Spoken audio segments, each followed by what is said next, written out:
ห่างจากนี้1 ศตวรรษที่แขวงหลวงพระบางได้ให้กำเนิดบุรุษผู้หนึ่งซึ่งในต่อมาก็ได้กลายเป็นหนึ่งในบรรดาผู้นำของการปฏิวัติลาวที่มีชื่อเสียงโด่งดังและซาลือไปทั่วโลกในนามว่าเจ้าทรายแดงผู้นำที่สำคัญนี้ก็คือประธานสุพรรณวงศ์ท่านสุพรรณวงศ์ได้กำเนิดและเติบใหญ่ท่ามกลางสภาวะที่ประเทศชาติของพวกเขาได้ตกเป็นหัวเมืองขึ้นและประชาชนลาวได้เป็นข้อยข่าของต่างชาติท่านสุพรรณวงศ์จึงมีความตื่นตัวเข้าร่วมในขบวนการต่อสู้ปฏิวัติของประชาชนลาวแต่หัวทีเพิ่นมีจิตใจรักชาติและรักประชาชนอย่างลึกซึ้งตลอดระยะครึ่งศตวรรษที่ผ่านมาท่านสุพรรณวงศ์ได้เริ่มจากการเป็นนักรักชาติที่แท้จริงเป็นนักรบปฏิวัติอย่างกล้าแก่นเป็นหนึ่งในบรรดาผู้นำที่ดีเด่นและได้กลายเป็นคันธงในการท่อนโฮมความสามัคคีของประชาชนลาวบรรดาเผ่าในหลาย10 ปีผ่านมาท่านสุพรรณวงศ์พร้อมด้วยเพื่อนมิตรสหายจำนวนหนึ่งที่มีน้ำใจฮักเสื้อแพงชาติได้ซอกหาเส้นทางเพื่อกอบกู้เอาประเทศชาติออกจากการเป็นหัวเมืองขึ้นของต่างชาติท่านสุพรรณวงศ์เป็นหนึ่งในบรรดาผู้นำอาวุโสหุ่นก่อตั้งขบวนการต่อสู้กู้ชาติท่านเป็นผู้เริ่มต้นเต้าโฮมก่อสร้างกำลังและนำพากระบวนการต่อสู้อย่างอาถรรพ์สันใสที่เต็มไปด้วยความเสียสละเลือดเนื้อ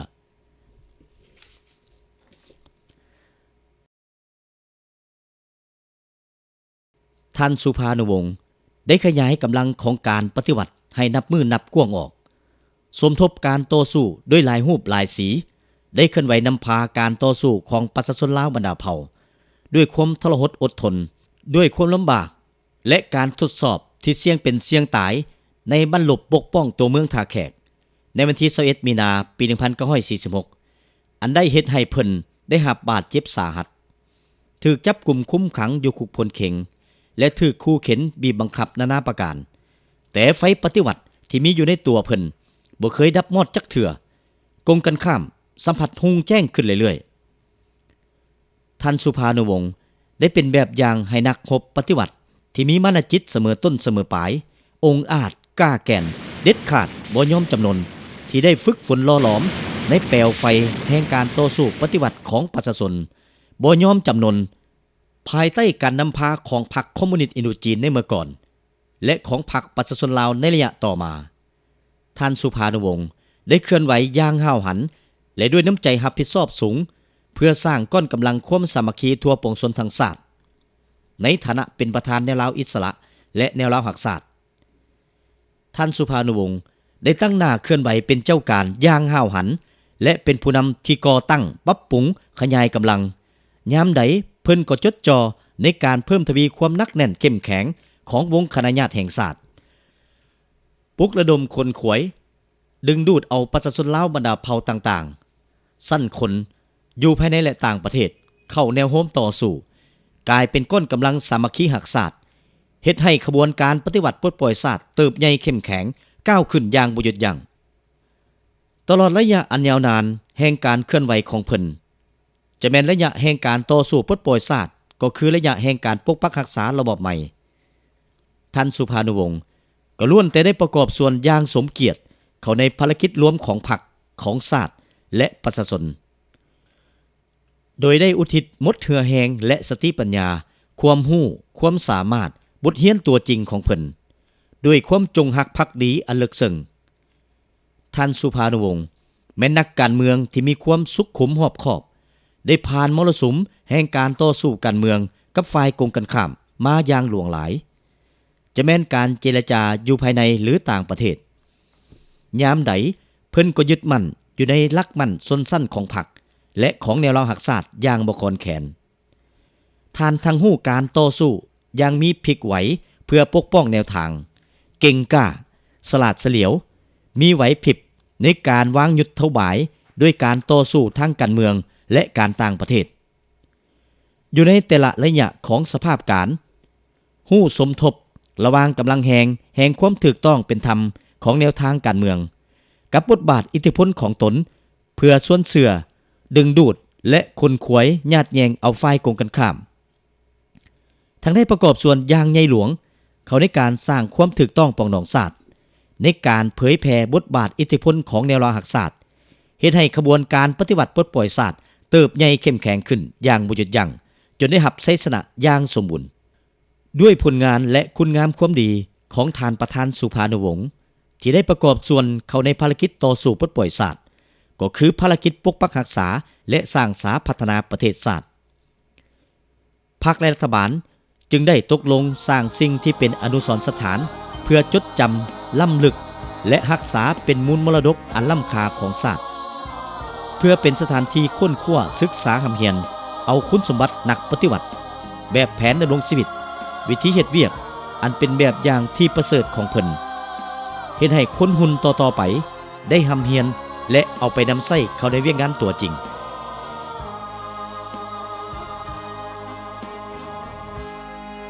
เพื่อเป็นการจารึกบุญคุณผลงานอันใหญ่หลวงของท่านประธานสุภานุวงศ์กรมการเมืองศูนย์กลางพรรคได้ตกลงให้มีขบวนการสุกยู่เคลื่อนไหวรอบด้านในทั่วประเทศเพื่อระลึกวันคล้ายวันเกิดประธานสุภานุวงศ์ครบรอบ100 ปีและได้แต่งตั้งคณะรับผิดชอบระดับชาติขึ้นโดยกำหนดให้มีการจัดพิธีระดับชาติขึ้นเพื่อเฉลิมฉลองอยู่3 จุดคือนครหลวงเวียงจันทน์แขวงหลวงพระบางและแขวงขมวนที่นครหลวงเวียงจันทน์อันเป็นมรรคหัวใจของปวงชนลาวทางศาสตร์ได้เริ่มต้นด้วยพิธีการทางศาสนามีการตักบาตรหยาดน้ำและอุทิศส่วนกุศลไปให้อดีตประธานสุภานุวงศ์เป็นเกียรติเข้าร่วมในพิธีสำคัญนี้แม่นนำพาโดยท่านจุมมลีไสยสอนเลขาธิการใหญ่พรรคประชาชนปฏิวัติลาวประธานประเทศแห่งสาธารณรัฐประชาธิปไตยประชาชนลาวท่านศรีสวัสดิ์แก้วบุญพันธ์ประธานแนวลาวสร้างศาสตร์ผู้ชี้นำเวียกงานมหาชนขั้นศูนย์กลางท่านบัวสอนบุภาวัน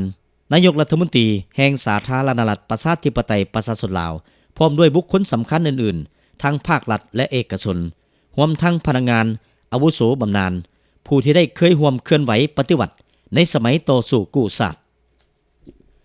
นอกนั้นยังมีลูกหลานในครอบครัวสุภานุวงศ์ที่ได้พร้อมเพียงเคียงหน้ากันร่วมอุทิศส่วนกุศลอันได้เห็นให้บรรยากาศปกคลุมไปด้วยความอาลัยหักและคิดฮอดคิดถึงประธานสุภานุวงศ์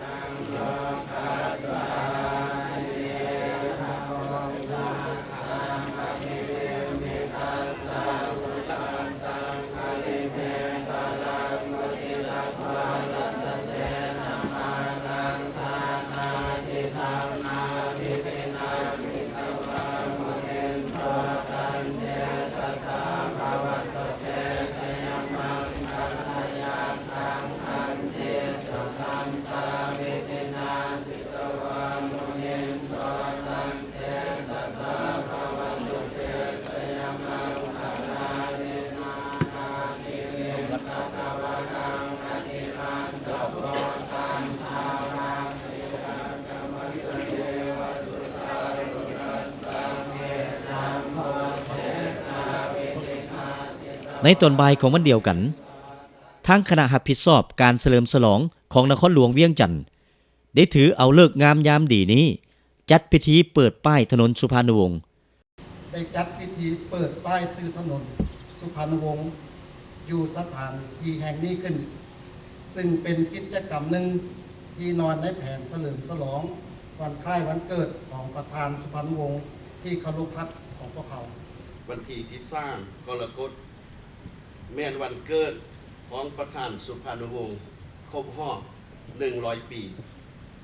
ประธานสุภานุวงศ์แม่นนักทักษะแม่นนักปัญญาชนผู้ยิ่งใหญ่แม่นหนึ่งในบรรดาผู้นำปฏิวัติอาวุโสที่ดีเด่นของพรรคของชาติและของประชาชนเฮา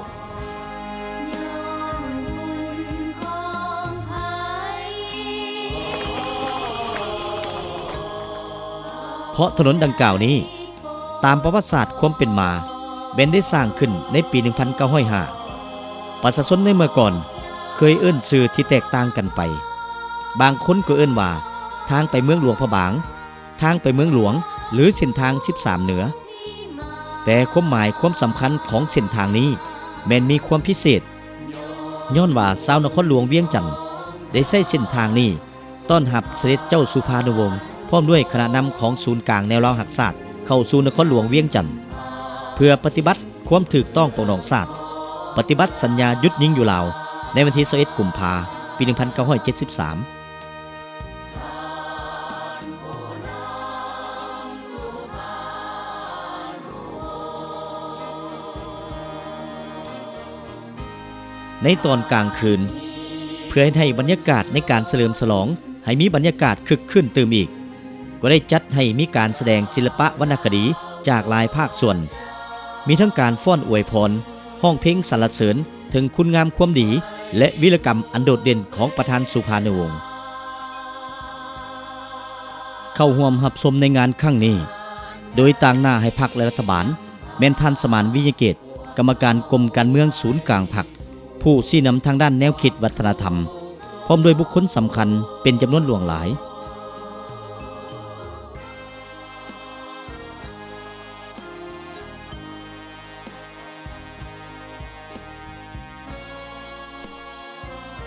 ที่แขวงหลวงพระบางอันเป็นบ้านเกิดเมืองนอนของประธานสุภาณวงศ์ประชาชนชาวหลวงพระบางมีความภาคภูมิใจเป็นอย่างยิ่งต่อการเฉลิมฉลองวันคล้ายวันเกิดครบรอบ100 ปีของท่านประธานสุภาณวงศ์ได้มีพิธีเปิดอนุสรณ์สถานประธานสุภาณวงศ์ที่บ้านนาเวียงคำอนุสรณ์นี้สร้างขึ้นเพื่อเป็นบ่อนให้คนรุ่นหลังได้มีโอกาสมาทัศนศึกษาเรียนรู้ค้นคว้าถึงประวัติการเคลื่อนไหวปฏิวัติของประธานสุภาณวงศ์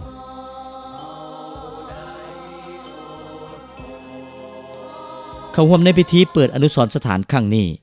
ยังมีท่านบุญยังวรจิตกรรมการกรมการเมืองศูนย์กลางพรรคห้องประธานประเทศท่านสมสวัสดิ์เล็งสวัสดิ์กรรมการกรมการเมืองศูนย์กลางพรรค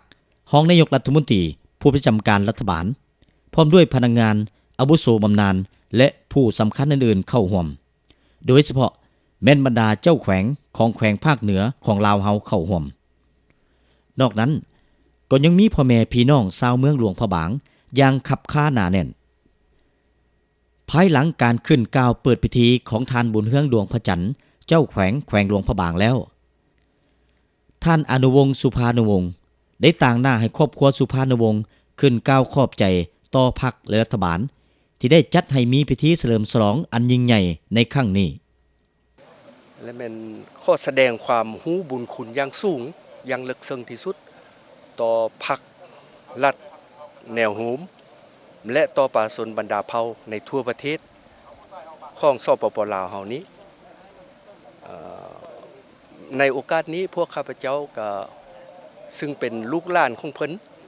จะขอปฏิญาณตัวว่าจะพากันสืบทอดภารกิจอันสง่าราศีของเพิ่น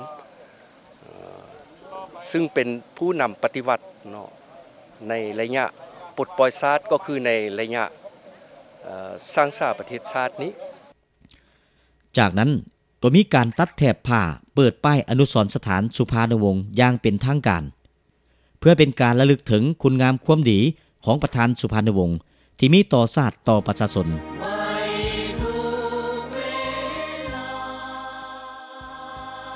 บรรดาเจ้าแขวงแต่ละแขวงภาคเหนือของลาวพร้อมคณะก็ได้เข้าวางกระตาดอกไม้แสดงความเคารพนับถือต่อหน้ารูปปั้นจำลองของประธานสุภาณวงศ์ถัดจากนั้นแม่นบรรดาองค์การจัดตั้งอ้อมข้างแขวงเข้าแสดงความเคารพและวางกระตาดอกไม้ตามลำดับ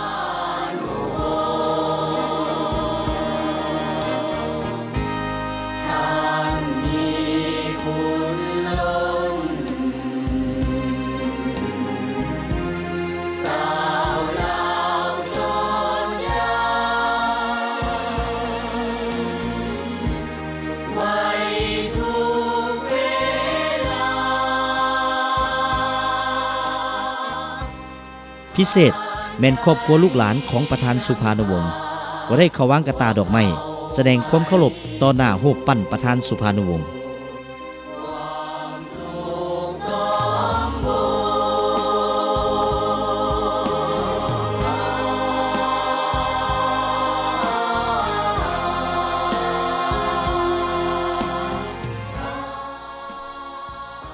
ในตอนบ่ายก็ได้จัดให้มีการโฮมชุมนุมใหญ่ที่มหาวิทยาลัยสุพรรณวงศ์ซึ่งเป็นสถานที่ทำอิฐ ที่ได้รับเกียรติอันสูงส่งให้ใช้ชื่อของประธานสุภานุวงศ์ผู้นำที่เคารพรักของปวงชนลาวทั้งชาติในพิธีได้เล่าขึ้นถึงชีวิตและภารกิจเคลื่อนไหวปฏิวัติของเพิ่นในสมัยต่อสู้กู้ชาติอันได้ให้นักเขียนฮู้นักศึกษาและครูบาอาจารย์ทั้งหลายได้ทราบซึ่งถึงวีรกรรมอันกล้าแก่นของประธานสุภานุวงศ์ในฐานะที่เป็นอาจารย์ผู้หนึ่งได้ค้นคว้าอ่านปึมหลายๆหัวที่ว่าประธานสุภานุวงศ์ท่านเป็นคนแต่งขึ้นซึ่งได้นำเอาแนวคิดทางการเมืองหรือว่าทางด้านทฤษฎีของเพิ่นประกอบเข้าในการสอนเพื่อสร้างบุคลากรหรือว่าสร้างบรรดาปัญญาชนผู้ที่ว่ามีความรู้รับใช้ประเทศชาติต่างๆในตอนกลางคืนก็ได้จัดให้มีการคบงันมีการแสดงศิลปะพื้นเมืองโดยเฉพาะแม่นฟ้อนนางแก้วฟ้อนพลักพลามตามหานางสีดาซึ่งล้วนแต่แม่นศิลปะอันเป็นตำนานพื้นเมืองดั้งเดิมของชาวเมืองหลวงพระบางที่ได้อนุรักษ์ส่งเสริมสืบทอดกันมาแต่โบราณกาลมีการแสดงห้องเพลงสรรเสริญอยู่ที่อนุสรณ์สถานประธานสุภานุวงศ์ในวันที่ 15 เดือน 7 ปี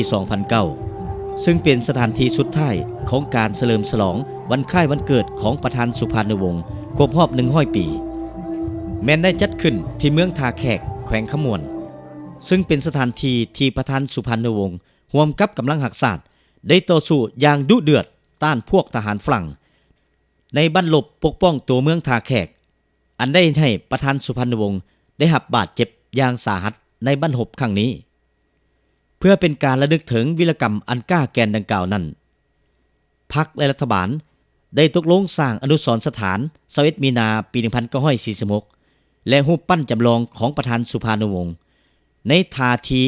กำลังบัญชากำลังหักษาดของประชาชนเมืองท่าแขกบุกโจมตีต้านพวกศัตรูสวยงามสง่าองค์อาจดังดวงดารา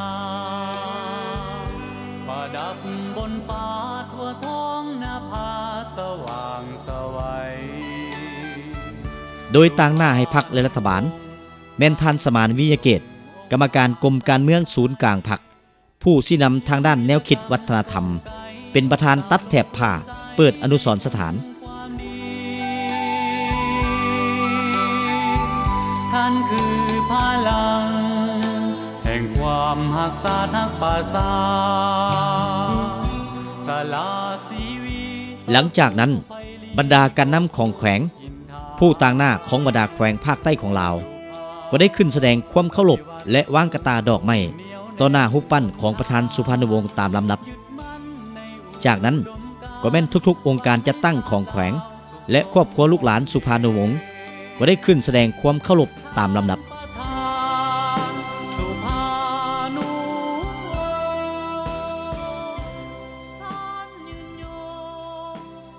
ในกาลโอกาสที่มีความหมายสำคัญนี้พวกเขาทุกคนฮู้สึกสำนึกและอะไรคิดถึงประธานสุภานุวงศ์พวกเขาจงพร้อมกันเฮ็ดให้ความฮู้สึกดังกล่าวกลายมาเป็นมโนจิตและพฤติกรรมตัวจริงเพื่อสืบต่อสำเร็จภารกิจอันยิ่งใหญ่ที่สง่าราศีของชาติเพื่อให้ประเทศชาติมีความหังมีเข้มแข็งประชาชนลาวบรรดาเผ่ามีความผาสุกสมดังความมุ่งมา่ปรารถนาของท่านประธานสุภานุวงศ์ผู้นำที่แสนเคารพรักของปวงชนลาวทั้งชาติชื่อเสียงเฮียงนามและคุณงามความดีของเพิ่นได้จารึกไว้ในหน้าประวัติศาสตร์อันสง่าราศีของชาติลาวและอยู่ในความทรงจำของประชาชนลาวบรรดาเผ่า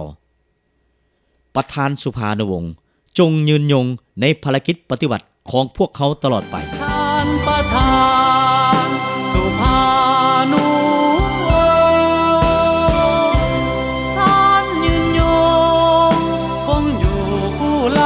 ตลอดไป